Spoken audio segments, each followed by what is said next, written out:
السلام عليكم ورحمة الله. اهلا بيكم في فيديو جديد. النهاردة هوريكم الركنة بعد ما شطبناها. طبعا النهاردة احنا بنفنش فيها وخلاص هتتسلم. الكوشنات بس حاليا شغالين فيها، فتعالى اوريكم كده جولة سريعة واوريكم الركنة اتعمل فيها ايه. الركنة دي قطعتين، طبعا هي كانت متنجدة قبل كده مش جديدة، اتفورت واتنجدت من اول وجديد. بالنسبه للارضيه كنت مصورها لكم قبل كده ووريتكم السلك الزجزاج، الحديد الزجزاج وهو مشدود في القاعده بيتعمل ازاي، وكنت وريت لكم في فيديو قبله الزجزاج نفسه بالكليبسات بتاعته.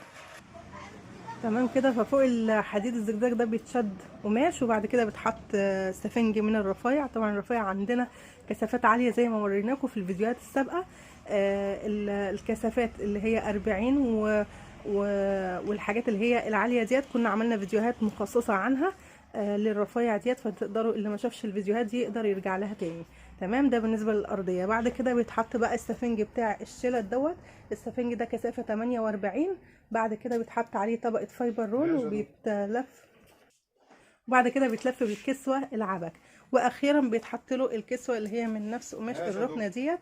ونيجي بقى على الشلت بتاعه الظهر. الشلت ديت فايبر هولو، وزي ما انتم شايفين الشلت متثبته من ورا بسوست. طبعا ديت شغل هوريهولكم. بصوا كده، السوسته طرف متخيط في ظهر الركنه نفسها، والطرف متخيط في الشلته، والجرار بيجمعهم. تمام. كل الشلت متجمعه او ثابته بنفس الطريقه دي بالسوست اللي ورا. تمام كده اهوت.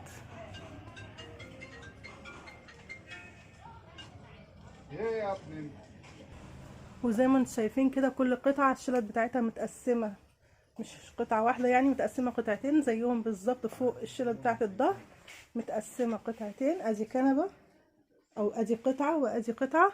تعالوا بقى اوريكم الكوشنات. طبعا الكوشنات لسه بتتعمل دلوقتي، بس اوريكم بقى. هي الكوشنات بتبقى عبك بيتعبى فايبر، و بيتعمل لها كسوه. هنا هنستعمل نفس القماشه بتاعه الركن، هنعمل منها نفس الكوشن.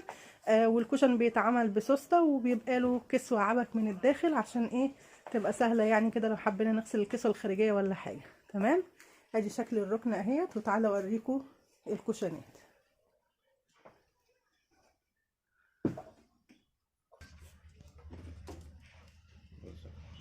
ودي الكوشنات اهي شغالين فيها.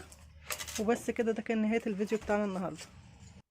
الفيديو هينزل كامل برضو بتفاصيل اكتر من كده على قناه فنون التنجيد، ما تنسوش تشتركوا فيها لو مش مشتركين، ولو عجبكم الفيديو اعملوا لايك واشتركوا في القناه. والسلام عليكم ورحمه الله.